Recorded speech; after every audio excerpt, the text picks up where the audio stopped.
देवरांश के वध का प्रतिशोध अब ये बाण लेंगे आपसे।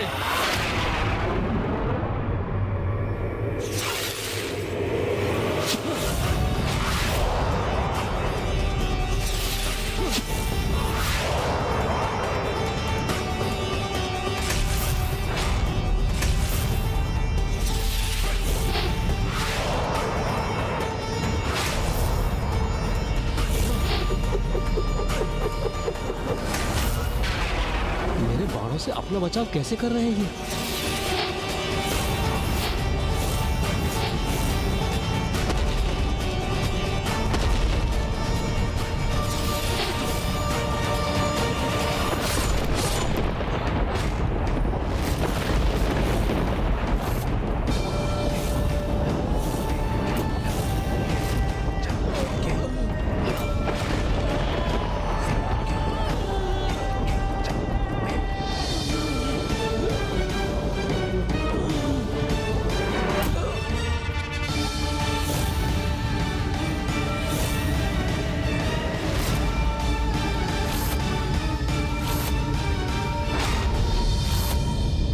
मेरे हाथ के प्रहार से कोई सुरक्षित नहीं रह सकता, आप भी नहीं।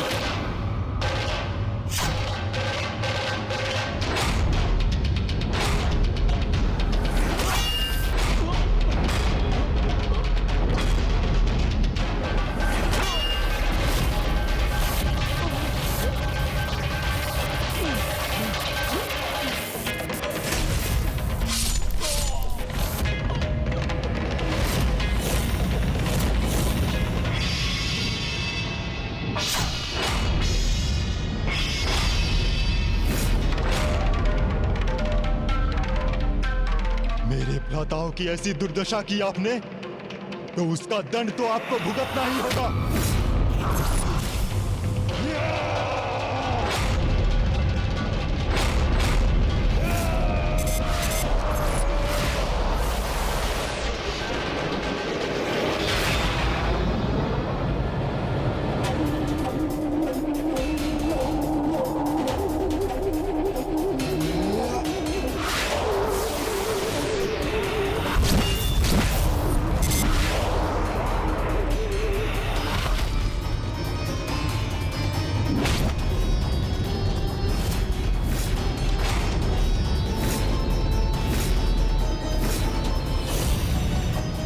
अनर्थ पर अनर्थ हो रहा है।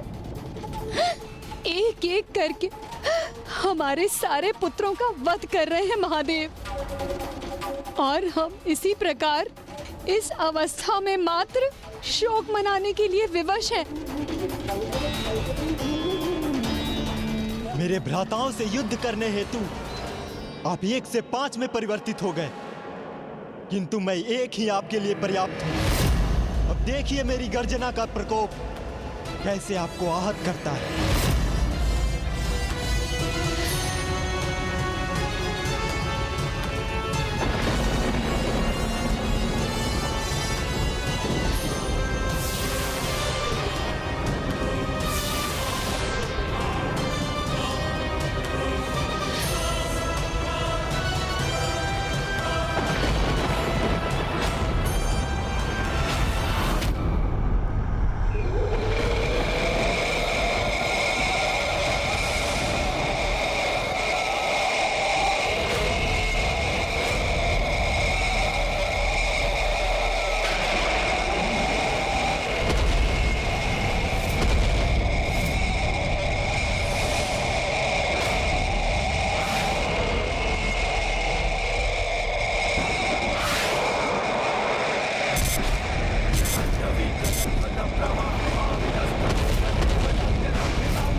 हमारी समस्त आशाएं नष्ट हो गईं।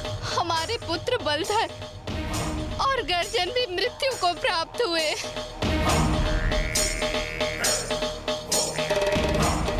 ये कैसी विपदा छाई है हम पर।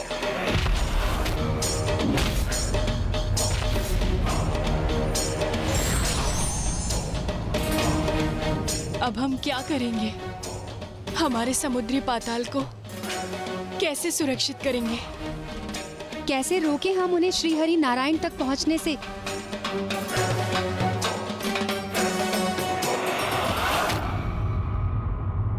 मुझे आशा है कि अब अपना सर्वस्व खोने के उपरांत तो पंच सुंदरियां ये समझ गई होंगी कि उनकी ये ईर्ष्या और उनका अनुचित मोह उन्हें मात्र विनाश के पथ पर ले जाने वाला था। नहीं गौरी पुत्र, उनकी ममता में अभी भी इतनी शक्ति नहीं थी जितना पर पुरुष नारायण के लिए उनका मोह और अपनी बहन देवी लक्ष्मी के प्रति उनकी ईर्ष्या। इसलिए अब तो वो जो योजना बना रही थी वो और भी बड़ा महासंकट उत्पन्न करने वाला था। और वो योजना थी श्री हरि नारायण और प्रभु महादेव के मध्य परस्पर युद्ध की। और उस युद्ध को अति आवश्यक बनाने के लिए उन्होंने बड़ी ही चतुराई से उनके 5 पुत्रों के वध का दोषी श्री हरि नारायण को ही बनाने का निश्चय कर लिया।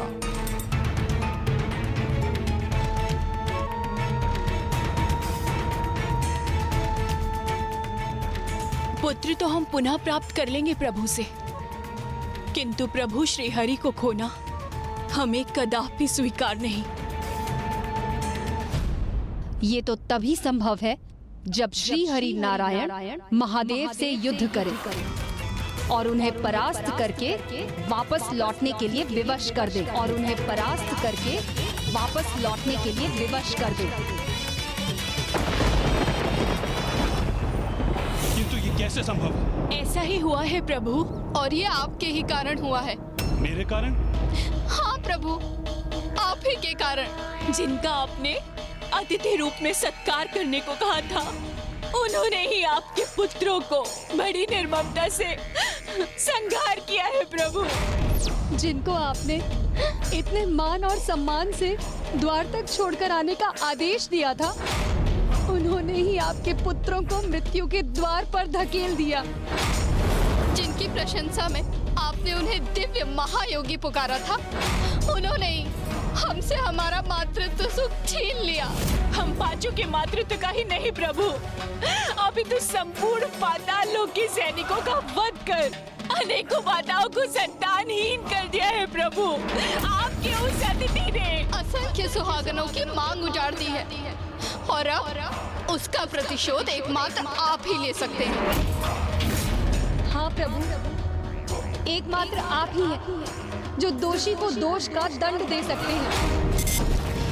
एकमात्र आप ही हैं जो पाताल लोक पर छाए इस संकट से समुद्री पाताल की रक्षा कर सकते हैं। अन्यथा यहाँ के भावी विनाश का संपूर्ण दोष आपका ही होगा।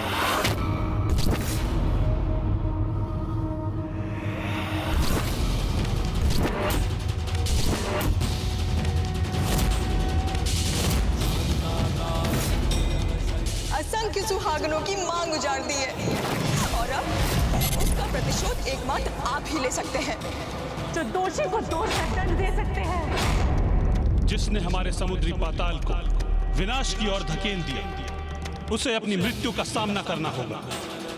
युद्ध में मेरे समक्ष आकर मुझसे संघर्ष करना होगा। युद्ध में मेरे समक्ष आकर मुझसे संघर्ष करना होगा।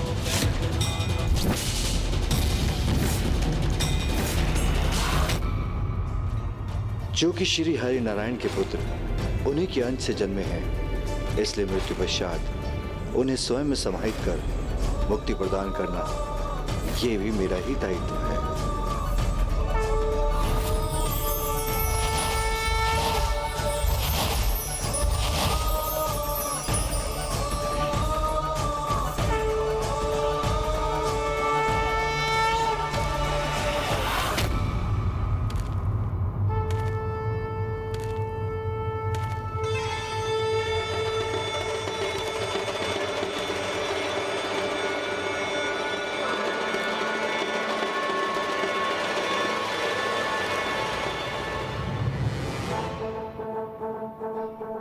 कदाचित प्रभु श्री हरि नारायण को मेरा स्मरण हो आया है, इसीलिए वो स्वयं आए हैं मेरे सम्मुख। प्रभु,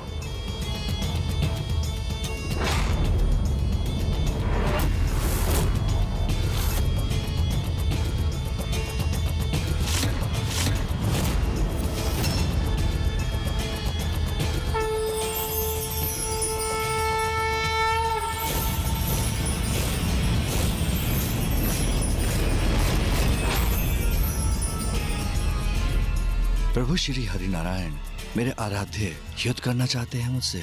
मैं आपसे युद्ध करने का इच्छुक तो नहीं नारायण, किंतु यदि यही आपकी लीला है तो मैं प्रस्तुत हूं।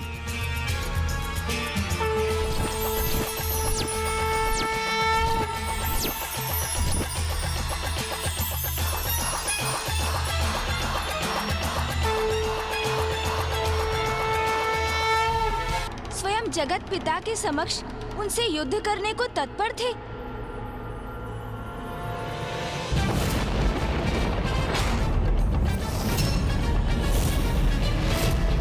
आपने मेरे पुत्रों का वध किया, अब आपको मुझसे युद्ध करना होगा, मुझसे युद्ध करना होगा।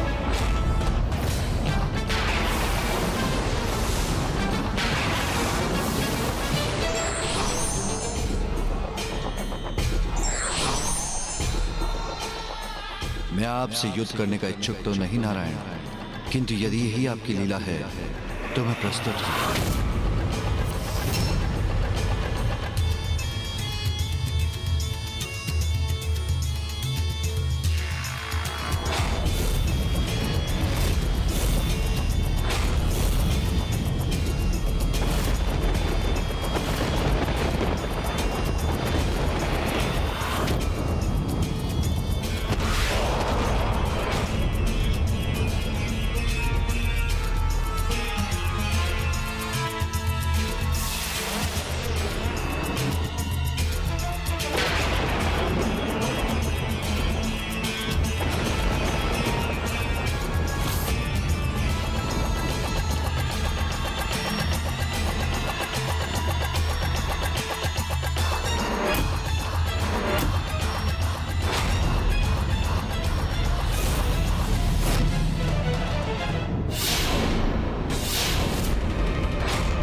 प्रभु श्री हरि नारायण अवश्य विजयी होंगे इस युद्ध में।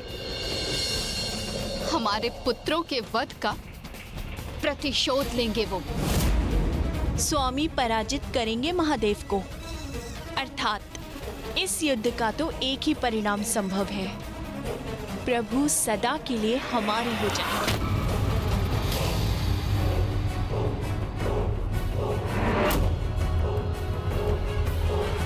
जब कोई स्वयं अपने विनाश के बवंडर में प्रवेश करने के लिए तत्पर हो, तब उनके सभी पाप आचरण, उनके सभी विकार, काम, क्रोध, लोभ, मोह, मद, मत्सर चरम पर होते हैं और उनकी दृष्टि भी वही देख पाती है जो वो देखना चाहते हैं। और यही हुआ था उन पंच सुंदरियों के साथ। किसी भी कार्य के पूर्व सर्वप्रथम हमें अपने विकारों को नष्ट कर अपने विवेक को जागृत करना अनिवार्य है। तभी उचित विचार के साथ हम उस कार्य को करने में समर्थ होते हैं। आपने सर्वथा उचित कहा गौरी पुत्र। मुझे आप में एक अनूठे तेज, महानता और प्रभुत्व के दर्शन हुए थे, किंतु आपने परिचय दिया अपने क्रोध का, अपनी क्रूरता का। आपने न केवल मेरे 5 पुत्रों का वध किया, अपितु समुद्री पाताल लोक की कई संतानों का वध किया।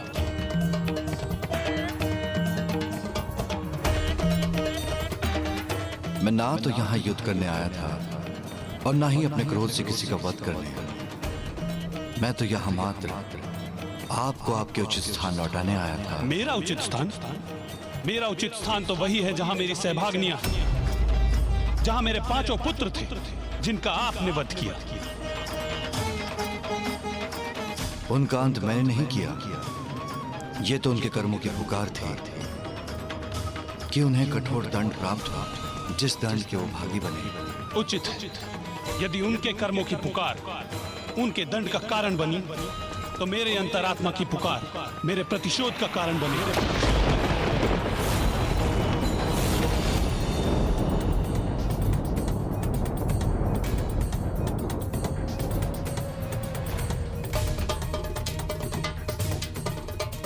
नहीं श्री हरिनारायण, प्रतिशोध का भाव आपकी अंतरात्मा की पुकार के कारण नहीं, उन विचारों के कारण है जिन्हें आपके हृदय में स्थित किया गया है। बस महादेव, जिन शब्दों को सुनकर मैंने आपका अतिथि रूप में मान सम्मान किया, अब मैं आपके इन सरल और भोले शब्दों का स्वयं पर कोई प्रभाव नहीं पड़ने दूंगा। अब शत्रु मानकर आप पर प्रहार करूंगा मैं।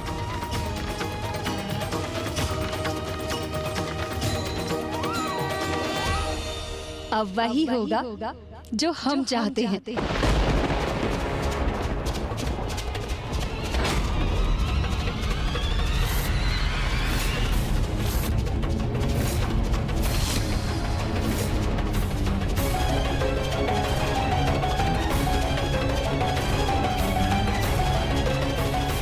अब हमारे प्राणनाथ, हमारे प्रभु, हमारे पुत्रों के अंत का प्रतिशोध लेंगे।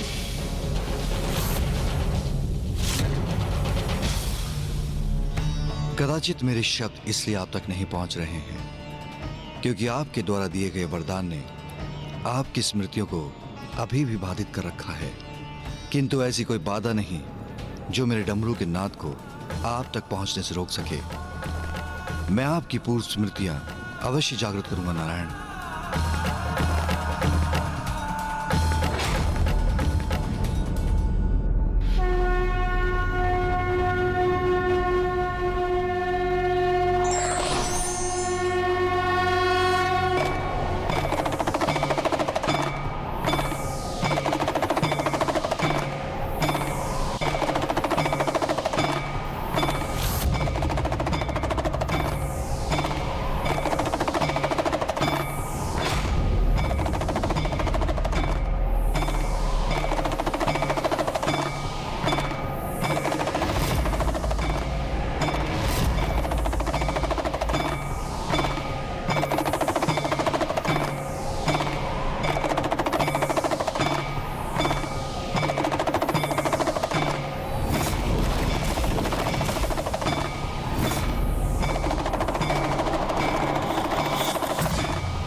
महादेव के डमरू से निकला ये नाद तो अत्यंत प्रबल है।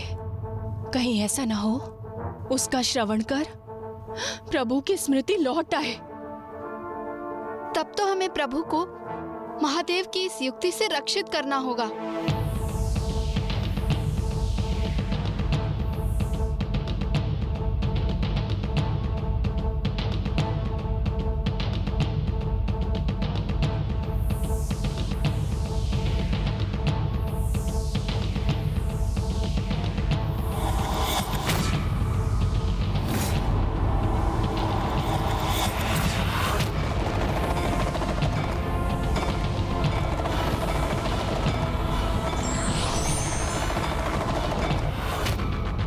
हे प्रभु, हे श्री हरि नारायण, वो आपको अपने डमरू के नाद से उलझाने का प्रयास कर रहे हैं। हे प्रभु, किंतु अपने हृदय में एक ही स्मृति का ध्यान कीजिए, अपने पुत्रों की स्मृति का, जिनका निर्मम वध किया है इन्होंने। हाँ प्रभु, इनकी माया से तनिक भी प्रभावित मत होइए प्रभु। इनकी माया से तनिक भी प्रभावित मत होइए प्रभु। असंख्य सुहागनों की मांग उजाड़ती है। एकमात्र आप ही हैं जो दोषी को दोष का दंड दे सकते हैं।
ये क्या किया प्रभु श्री हरिनारायण ने?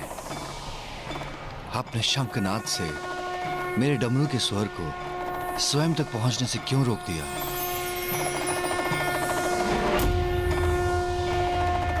प्रभु नारायण, ये क्या कर रहे हैं?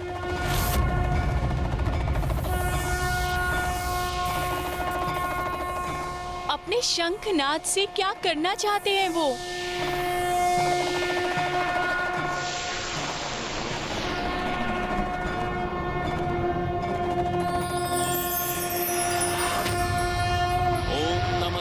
देवेशाय सुरासुर नमस्कृताय ओम नमो भगवते वासुदेवाय नमः।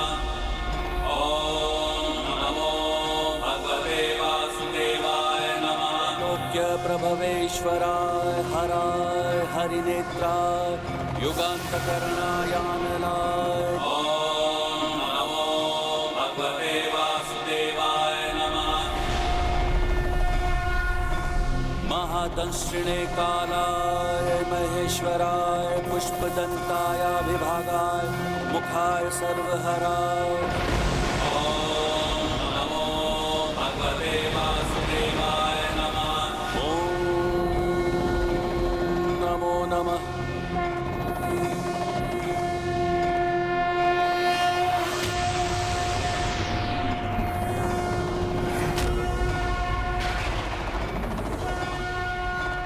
यहाँ पहुँचने वाले महादेव के डमरू और श्री हरिनारायण के शंख के स्वर तो महादेव और नारायण के ही प्रतीक हैं। यदि इनका संयोग हुआ तो समस्त ब्रह्मांड में इनका संयुक्त विस्तार ब्रह्मांड को पावन कर देगा। किंतु इनका परस्पर विरोध और टकराव एक ऐसा विनाशक विध्वंस उत्पन्न करेगा जिससे संपूर्ण संसार का सर्वनाश निश्चित है।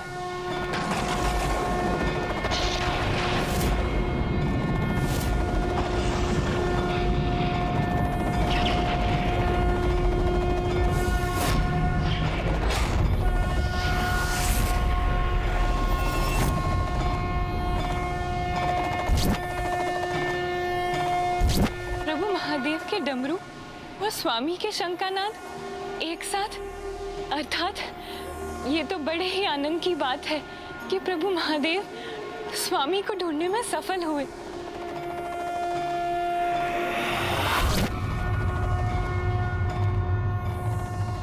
किंतु ये दोनों स्वर एक दूसरे से पृथक क्यों हैं? जैसे इनके मध्य कोई स्पर्धा चल रही हो। यदि प्रभु महादेव और स्वामी एक दूसरे के साथ हैं, तो फिर इन दोनों स्वरों का आनंददायक संयुक्त प्रभाव होना चाहिए था। किंतु उसके विपरीत ऐसा क्यों प्रतीत हो रहा है कि ये दोनों स्वर एक दूसरे के विरोध में हो?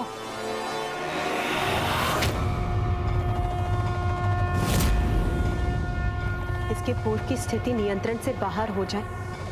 उचित तो यही होगा कि पंच सुंदरियां अपनी भूल को स्वीकार कर भ्राता श्री हरि नारायण को उनके वरदान के बंधन से मुक्त कर दे।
उचित नहीं। प्रभु महादेव और प्रभु नारायण परस्पर युद्ध हेतु एक दूसरे के सम्मुख नहीं होने चाहिए। कहीं हमसे कोई भयंकर भूल तो नहीं हो गई?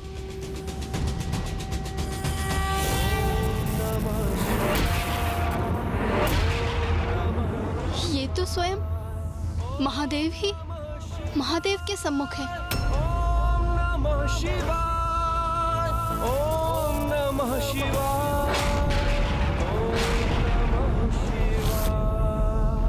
ऐसा आभास हो रहा है जैसे प्रभु श्री हरि नारायण स्वयं के सम्मुख युद्ध करने के लिए तत्पर हो। विचित्र दृश्य है ये, किंतु ये कैसे संभव है? क्या अर्थ है इसका? शिवाय विष्णु रूपाय शिव रूपाय विष्णवे, अर्थात शिव और विष्णु दोनों एक दूसरे से भिन्न नहीं, इसलिए ये युद्ध तो उनका एक दूसरे के साथ नहीं अपितु स्वयं के साथ ही होने जा रहा है।